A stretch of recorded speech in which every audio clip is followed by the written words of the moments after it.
مسلمون. يا أيها الناس اتقوا ربكم الذي خلقكم من نفس واحدة وخلق منها زوجها وبث منهما رجالا كثيرا ونساء واتقوا الله الذي تساءلون به والأرحام إن الله كان عليكم رقيبا. يا أيها الذين آمنوا اتقوا الله وقولوا قولا سديدا يصلح لكم أعمالكم ويغفر لكم ذنوبكم ومن يطع الله ورسوله فقد فاز فوزا عظيما. أما بعد فإن خير الحديث كتاب الله وخير الهدي هدي محمد صلى الله عليه وسلم وشر الأمور محدثاتها وكل محدثة بدعة وكل بدعة ضلالة وكل ضلالة في النار. أعوذ بالله من الشيطان الرجيم. بسم الله الرحمن الرحيم. قاف والقرآن المجيد بل عجبوا أن جاءهم منذر منهم فقال الكافرون هذا شيء عجيب أإذا متنا وكنا ترابا ذلك رجع بعيد قد علمنا ما تنقص الأرض منهم وعندنا كتاب حفيظ بل كذبوا بالحق لما جاءهم فهم في أمر مريج أفلم ينظروا إلى السماء فوقهم كيف بنيناها وزيناها وما لها من فروج والأرض مددناها وألقينا فيها رواسي وأنبتنا فيها من كل زوج بهيج تبصرة وذكرى لكل عبد منيب ونزلنا من السماء ماء مباركا فأنبتنا به جنات وحب الحصيد والنخل باسقات لها طلع نضيد رزقا للعباد وأحيينا به بلدة ميتا كذلك الخروج كذبت قبلهم قوم نوح وأصحاب الرس وثمود وعاد وفرعون وإخوان لوط وأصحاب الأيكة وقوم تبع كل كذب الرسل فحق وعيد أفعينا بالخلق الأول بل هم في لبس من خلق جديد ولقد خلقنا الإنسان ونعلم ما توسوس به نفسه ونحن أقرب إليه من حبل الوريد إذ يتلقى المتلقيان عن اليمين وعن الشمال قعيد ما يلفظ من قول إلا لديه رقيب عتيد وجاءت سكرة الموت بالحق ذلك ما كنت منه تحيد ونفخ في الصور ذلك يوم الوعيد وجاءت كل نفس معها سائق وشهيد لقد كنت في غفلة من هذا فكشفنا عنك غطاءك فبصرك اليوم حديد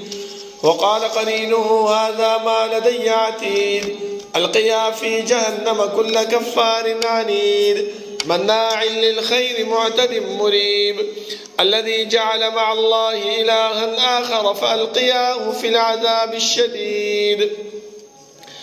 قال قرينه ربنا ما أطغيته ولكن كان في ضلال بعيد قال لا تختصموا لدي وقد قدمت إليكم بالوعيد ما يبدل القول لدي وما أنا بظلام للعبيد يوم نقول لجهنم هل امتلأت وتقول هل من مزيد وأزلفت الجنة للمتقين غير بعيد هذا ما توعدون لكل أواب حفيظ من خشي الرحمن بالغيب وجاء بقلب منيب ادخلوها بسلام ذلك يوم الخلود لهم ما يشاءون فيها ولدينا مزيد وكم أهلكنا قبلهم من قرن هم أشد منهم بطشا فنقبوا في البلاد هل من محيص إن في ذلك لذكرى لمن كان له قلب أو ألقى السمع وهو شهيد ولقد خلقنا السماوات والأرض وما بينهما في 6 أيام وما مسنا من لغوب فاصبر على ما يقولون وسبح بحمد ربك قبل طلوع الشمس وقبل الغروب ومن الليل فسبحه وأدبار السجود واستمع يوم ينادي المناد من مكان قريب يوم يسمعون الصيحة بالحق ذلك يوم الخروج إنا نحن نحيي ونميت وإلينا المصير يوم تشقق الأرض عنهم سراعا ذلك حشر علينا يسير نحن أعلم بما يقولون وما أنت عليهم بجبار فذكر بالقرآن من يخاف وعيد اللهم صل على محمد وعلى آل محمد كما صليت على إبراهيم وعلى آل إبراهيم إنك حميد مجيد اللهم بارك على محمد وعلى آل محمد كما باركت على إبراهيم وعلى آل إبراهيم إنك حميد مجيد بسم الله الرحمن الرحيم فاعلم أنه لا إله إلا الله واستغفر لذنبك وللمؤمنين والمؤمنات دا الله رب العالمين أحكم الحاكمين دا طول بادشاهان بادشاہ دا طول زبردست زبردست هاغا رب العالمين چه تمام کائنات خالق و مالک دے هاغا اللہ چه تمام کائنات متصرف و منتظم دے هاغا رب العالمين چه داغی بصفاتو کی و صفت فعال لما يريد دے رب العالمین چی سکی سوق چی کئی سرنگ چی کئی چاسر چی کئی دا اللہ رب العالمین سوک تپوس نشی کولے خدا اللہ رب العالمین بصفاتو کی دا صفت موجود دے چی وهم يسألون دا مکلف مخلوقات چی ہر سمر دی خواہ آغا انبیاء دی او که امت دے خواہ آغا باچاہان دی او که رعیہ دا خواہ آغا مالدار دی او که غریب دے دا ہر یو فرد نبا اللہ رب العالمین تپوس و پختنہ کئی زمان محترمو دا اللہ رب العالمین دا تپوس او دا پختنا دا پدی خبر بانی دلالت نکی چی منگ دنیا کے کم قسم عمل کو کم کارونا چکو اللہ رب العالمین دا پتہ نشتا نا اللہ رب العالمین دا دید وجن بدا تپوس کئی چی دا انسان بسبا دا خپل اعمالو نا منکر کیگی دا اللہ رب العالمین دا مشرک دا خبرہ پا قرآن کریم کی منگ تا بیان کردی دا چی اللہ رب العالمین مشرک تا ہوئی ولو ترى إذ وقفوا على ربهم قال أليس هذا بالحق دا اللہ رب العالمین مخت داود رد الحق دیو کننی آبو توی چی بلا وربنا آو اے اللہ حق دے خطا بیا ولی دنیا کی دا شرک کولو ولی دا اللہ رب العالمین عبادت دینا کولو دا مشرک بندہ بو توی چی واللہ ربنا ما کننا مشرکین اے اللہ من خو دنیا کی حس قسم دا شرک نہ کرے من خو دنیا کی حس قسم تا معبودان ہوتا نظر و نیاز نہ کرے اللہ رب العالمین با کرام کاتبین تا ہوئی چراوڑا دے دا عمل نامہ دے دا رجسٹر مخی تکی دا چی دا خپل رجسٹر گوری چی دا خلینا کما خبر صحیح وستی دا آغا هم لکلے شوی دا او خلینا کما خبر غلط وستی دا آغا هم لکلے شوی دا او اعمال آغا هم دی رجسٹر کے موجود دی اللہ رب العالمین فرمائے ووضع الكتاب فترى المجرمين مشفقين مما فيه ويقولون يا ويلتنا ما لهذا الكتاب لا يغادر صغيرة ولا كبيرة إلا أحصاها مجرم سره با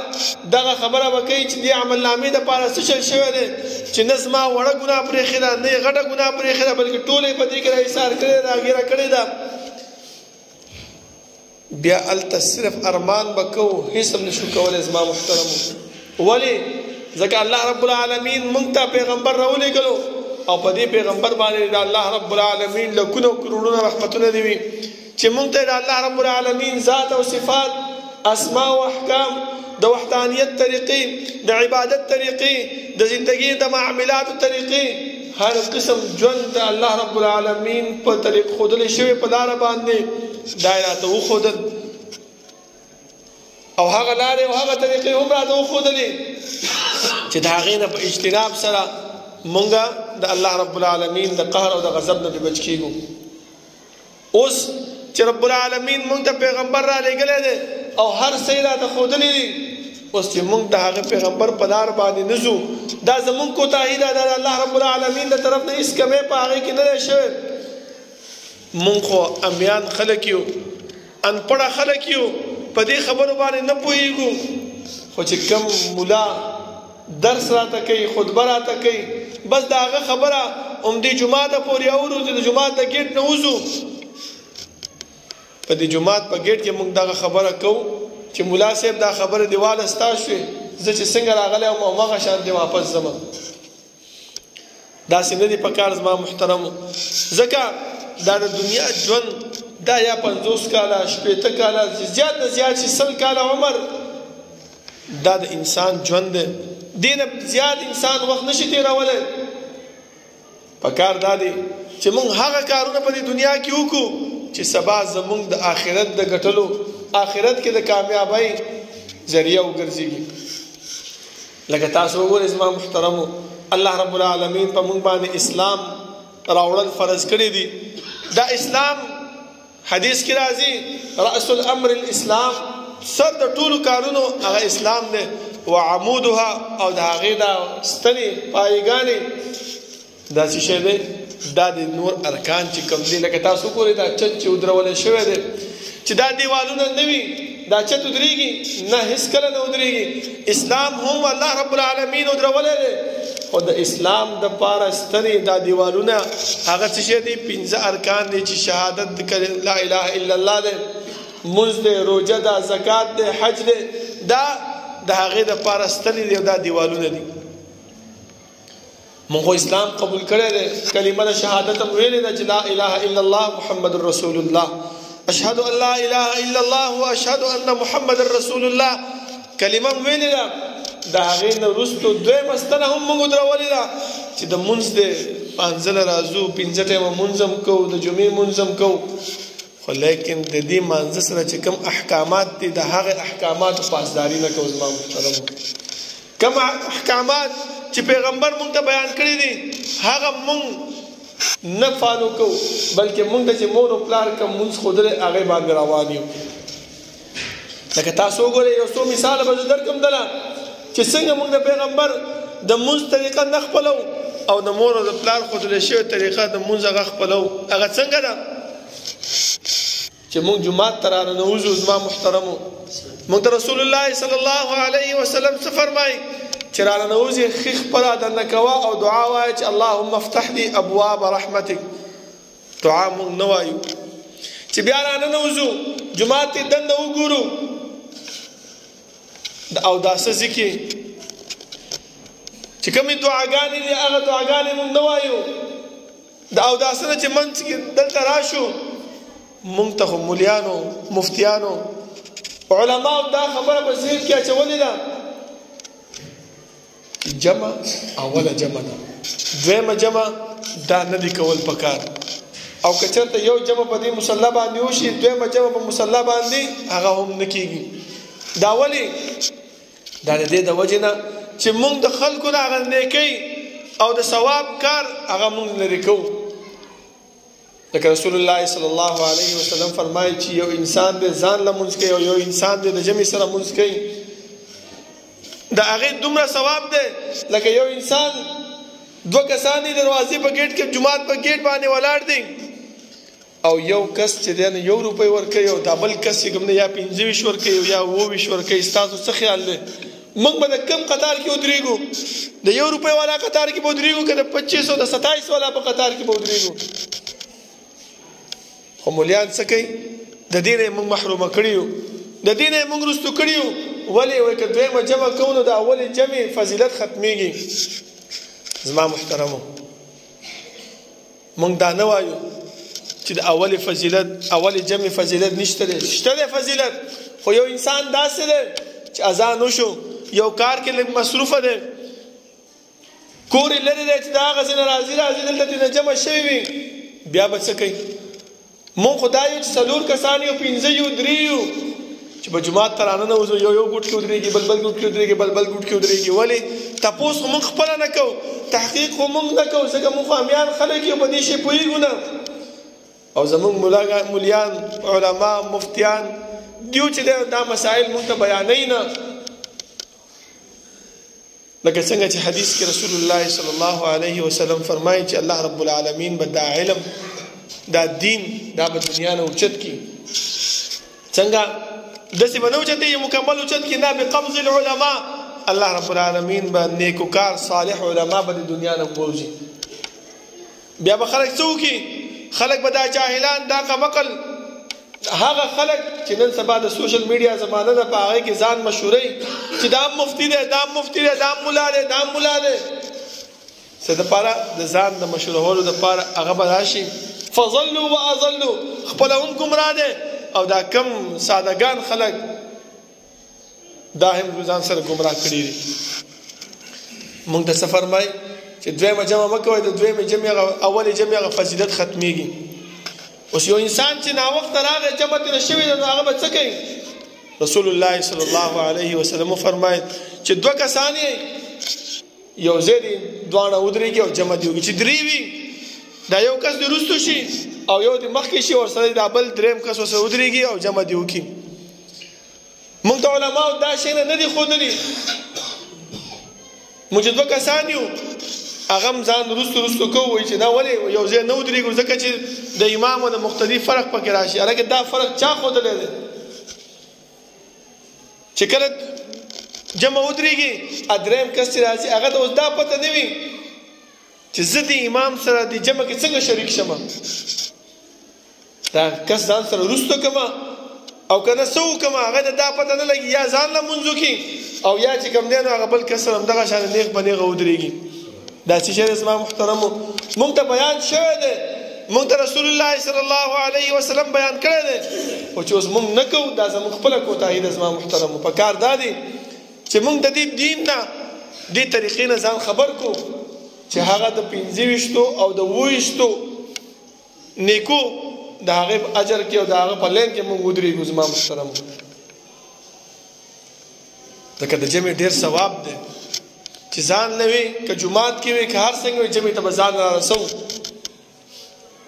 همدارنګه زما محترمو هم په دې مانځه کې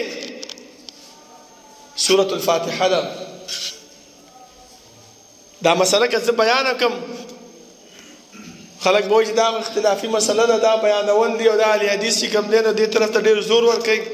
خو دې طرف ته زه زور نه ورکوم بلکې صرف دومره درته وایم چې رسول الله صلی الله علیه وسلم حدیث دی صحیح په بخاري کې موجود دی.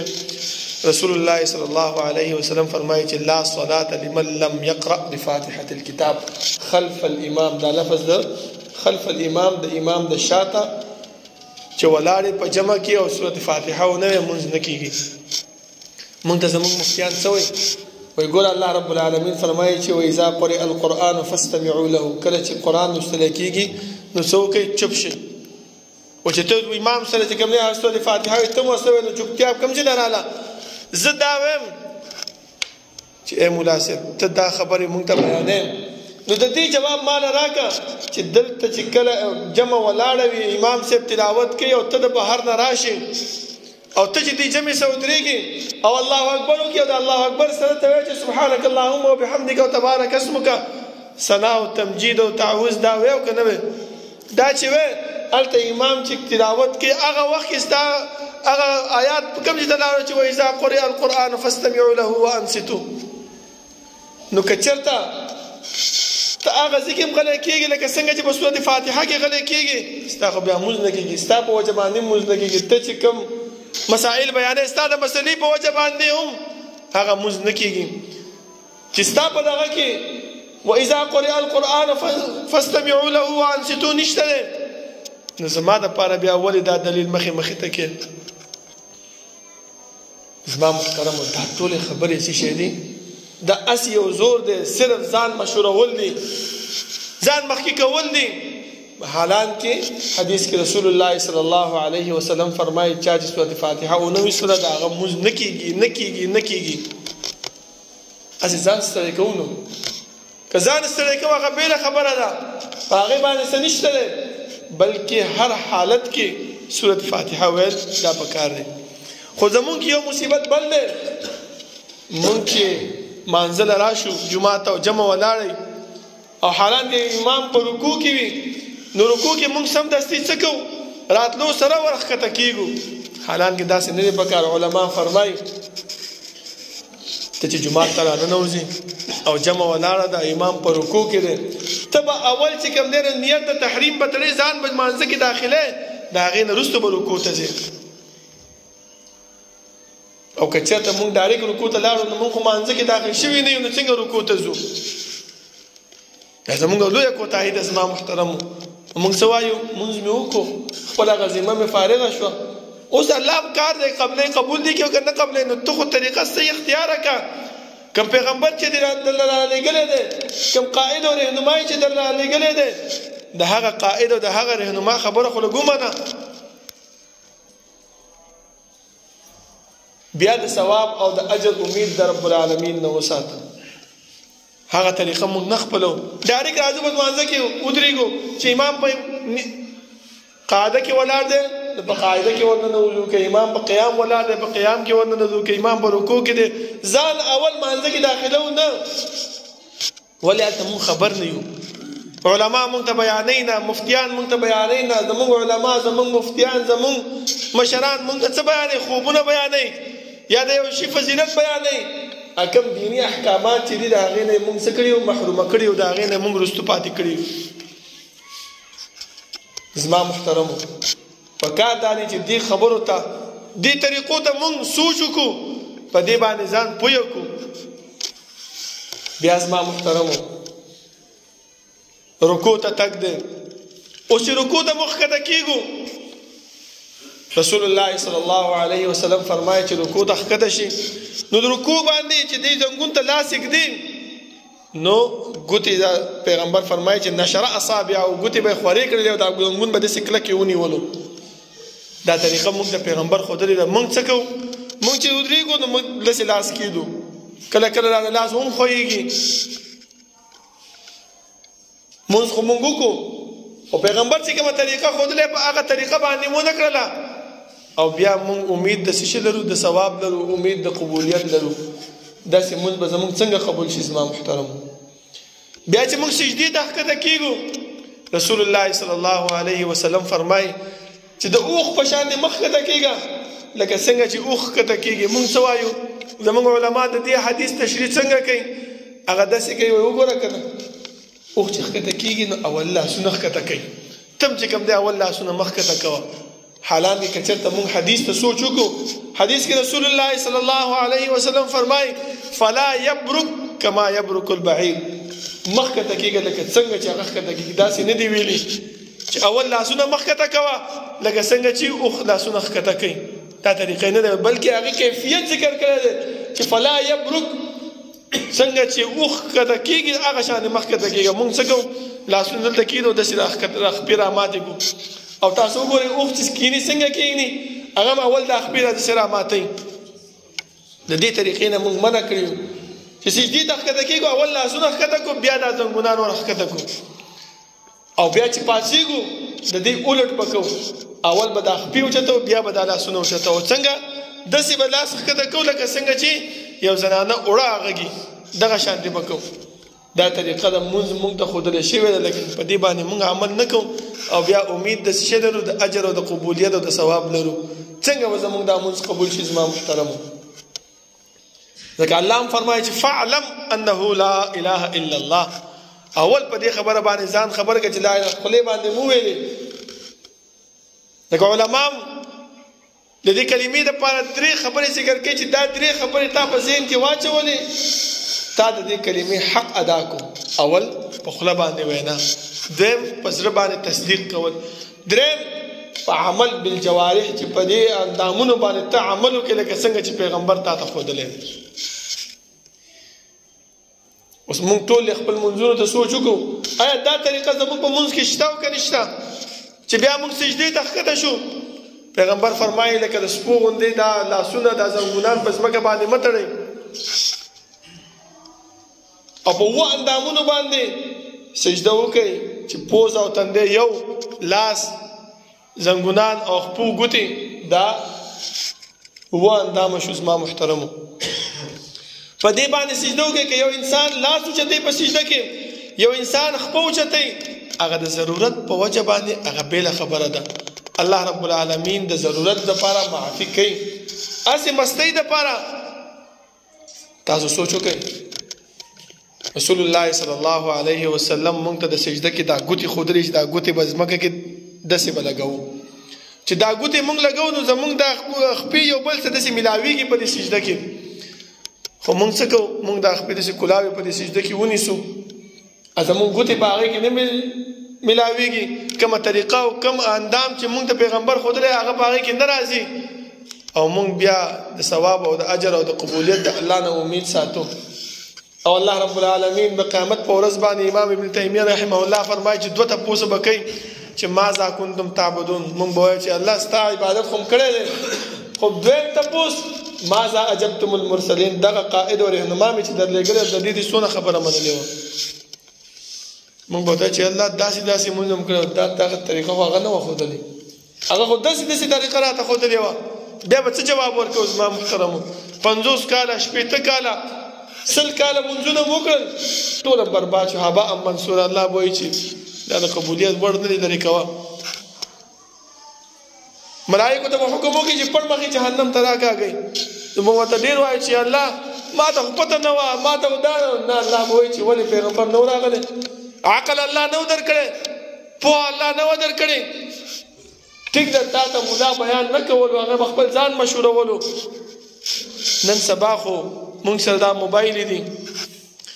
په دې کې ترجمې والا احادیث هر څه موجود دي، هر څه مونږ ته بیانېږي. خو بیا هم انسان دومره عقل الله ورکړی دی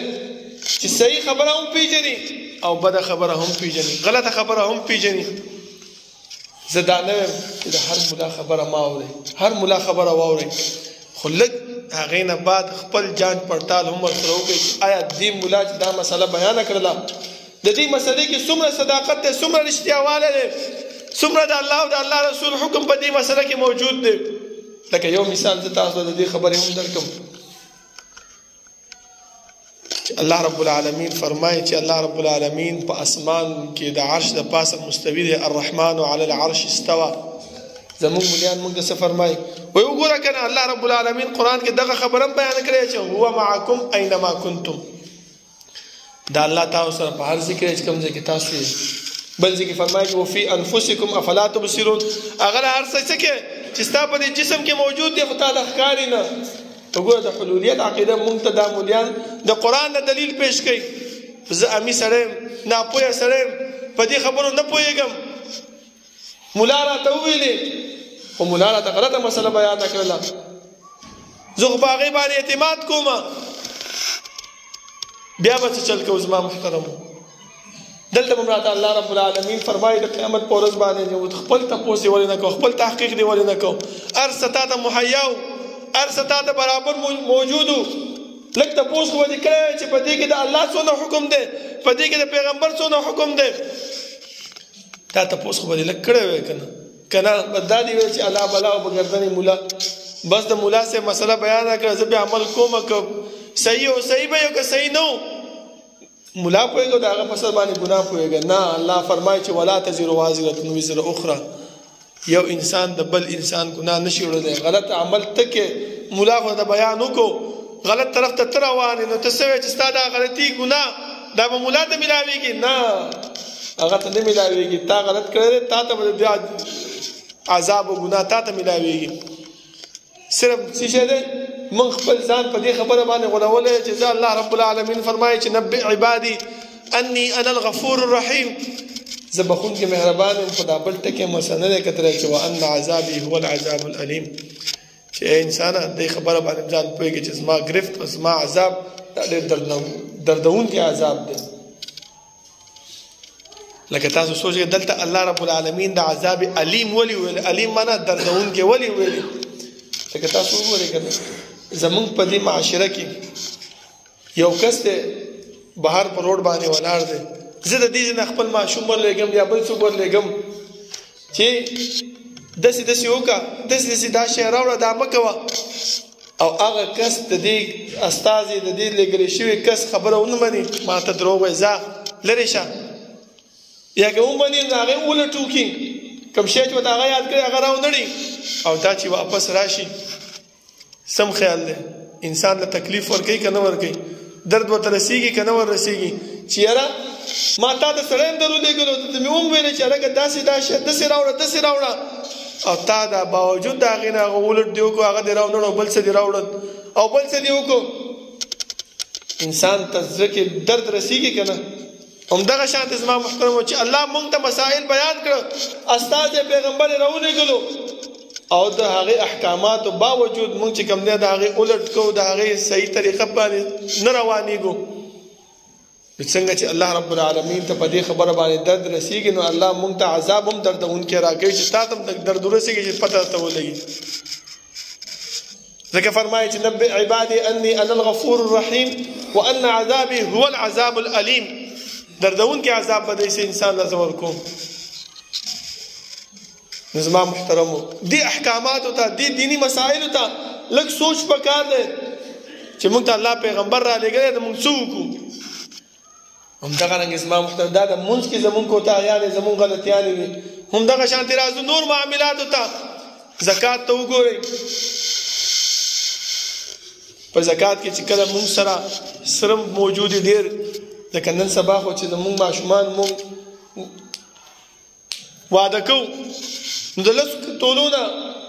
د 15 تولو نه د 20 تولو نه د 8 تولو نه کم موږ خپل بچو باندې لپاره نه مقررو د هغې نه زیات مقررو او حدیث کې رسول الله صلی الله علیه وسلم فرمایي چې د 9 تولې یا د 9 تولو نه زیات وي نو پتا باندې زکات شته زکات څومره دی 4 حصہ د هغې زکات دی ولیکن موږ څه کوو ځان هم په هغې نه غافله کړی دی هغې نه هم ځان وروستو کړی په هغې باندې نه راځو دا حکم د الله هغه موږ قسمه قسم د هغې له چلونه هغې له مصیبتونه برابرو او په هغې نه ځان وروستو کوو زما محترمو دا ولې دا زموږ کوتاهي ده او علما موږ ته دا نه بیانوي ما تاسو مخکې مثال درکو چې علما څه فرمایي چې الله رب العالمین فرمایي چې زه ستاسو په دې جسم کې موجود یم حلولیت عقیده حالان کې که چېرته موږ لږ مخکې وروستو وګورو سیاق و سباق د دې آیاتونو موږ وګورو الله رب العالمین وفي انفسکم افلا تبصرون دلته چې کوم دی نو د متقیانو صفات بیانوي او ورسره خپل قدرت بیانوي چې انسانه ستا په دې جسم کې چې کومه اندامونه دي دا زما د قدرت نښې دي دې ته وګوره دې نه نصیحت واخله غوږ دی تاسو وګورئ چې کله د انسان لږ شانتې غوږ اواز کم کړي قسمه قسم ډاکټران لزو قسمه قسم ماشینونه راوړو په دې غوږ باندې ږدو چې ماله اواز څه شي صحیح راشي سترګې د چا چې لږ کمزوري شي ښه ډاکټر لزو چې چشمې راته ولګوي په سر هم دړي نو ښه ډاکټر ته ځو چې یاره دا سر درد راله ښه کړي همدغه شان نور اندامونه لاس د چا نه وي خپه د چا نه وي الله رب العالمین فرمایي خپل جسم او موږ ته علما څه فرمایي وایي الله ستا په جسم کې موجود دی نو دا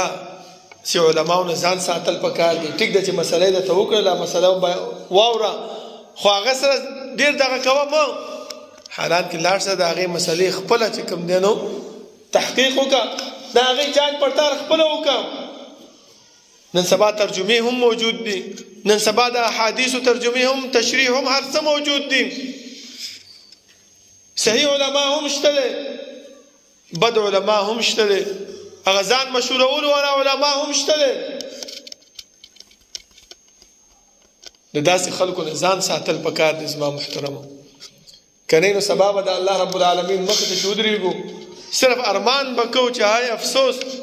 یا ویلتا لیتنی لم اتخذ فلانا خلیلا دا ما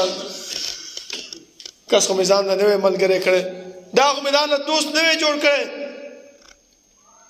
نن به زه چې کوم دی نو دې مسایلو باندې ځان به مې پوه کړی وي همدغه شان دي زما محترمو چې کله مونږ جمعې مانځله راځو د جمعې د مونځ د خطبې د څو آداب مونږ ته رسول الله صلی الله علیه وسلم ښودلي دي چې اول ابتدا کې راتګ پکار دی ځکه الله رب العالمین د جمعات په دروازه باندې ملائک مقرر کړي ده چې کم یو انسان اول ټیم باندې راشي هغه پسې د اوخ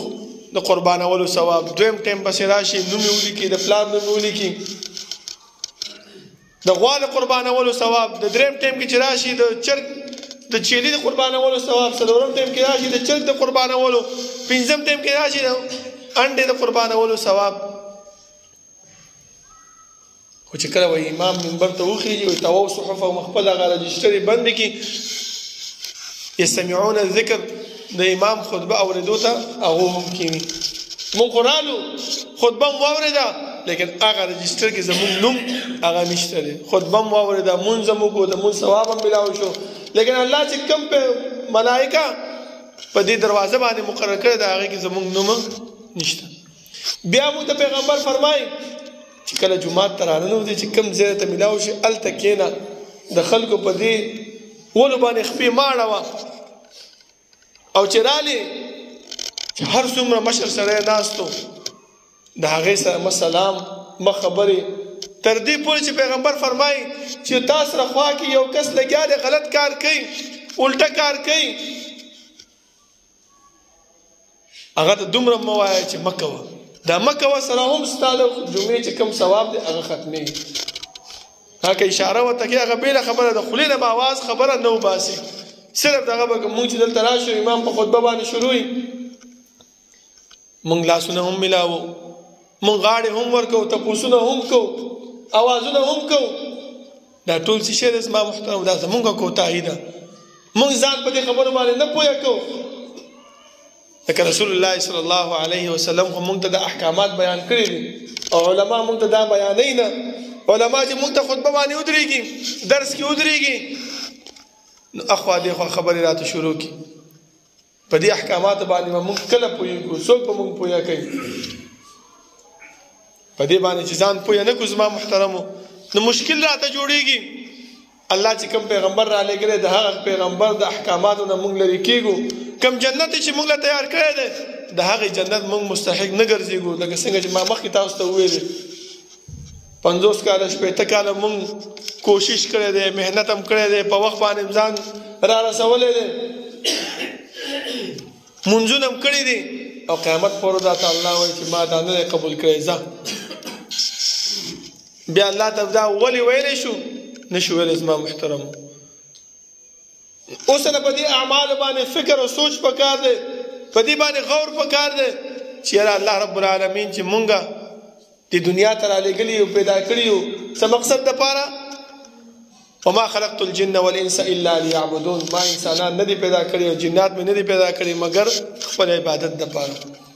نو هغه عبادت خو د هغه په طریقه باندې کم از کم وکړو. الله رب العالمین نه دعا ده چې الله رب العالمین د عمل کولو توفیق راکړي، او الله رب العالمین هغه اعمال موږ نه واخلي چې هغه د رسول الله صلی الله علیه وسلم د طریقه باندې وي او زموږ د جنت د تلو ذریعہ وګرځېږي. اقول قولي هذا واستغفر الله لي ولكم ولسائر المسلمين.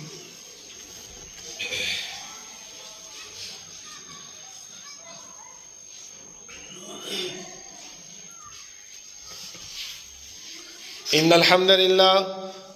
لله نحمده ونستعينه ونستغفره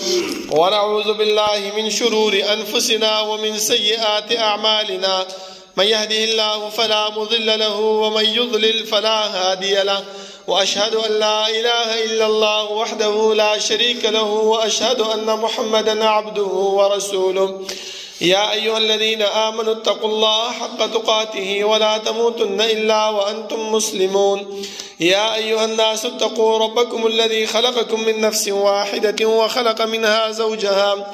وبث منهما رجالا كثيرا ونساء، واتقوا الله الذي تساءلون به والأرحام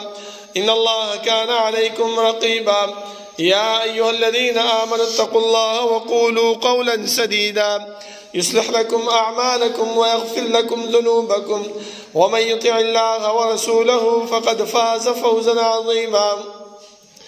أما بعد فإن خير الحديث كتاب الله، وخير الهدي هدي محمد صلى الله عليه وسلم، وشر الأمور محدثاتها، وكل محدثة بدعة، وكل بدعة ضلالة، وكل ضلالة في النار. زما محترم الله رب العالمین چې کوم پیغمبر مونږ ته رالیږلی دی هغه پیغمبر مونږ ته دین احکامات بیان کړي دي خو زمونږ د کم علمۍ د وجې نه زمونږ د ناپوهۍ د وجې نه زمونږ د سادهتوب د وجې نه مونږ په هغې باندې ځان نه دی پوه کړی او داسې اعمال کوو چې هغه د الله رب العالمین مخې ته او د الله رب العالمین ته قابل د قبول نه دي ځان خو ستړی کوو خو سبا به راته الله وایي چې نه مې دې قبول کړي ځه بیا به ورله څه جواب ورکوو نو پکار دا دی چې په دې احکاماتو باندې ځان پوه کړو لکه تاسو وګورئ زما محترمو رسول الله صلی الله علیه وسلم فرمایي چې الله رب العالمین چې کوم رخصت ورکړی دی انسانانو ته په هغې باندې ډېر خوشحالیږي نه په هغه څه باندې چې انسان پورووالی وکړي لکه انسان په سفر روان دی دا د غرمې مونځ مازدیګر مونځ ماخوستن مونځ دا چې 2 رکعاته وکړي په دې باندې الله ډېر خوشحالیږي 2 مونځونه یو ځای وکړه جمع بین الصلاتین په دې باندې الله رب العالمین ډېر خوشحالیږي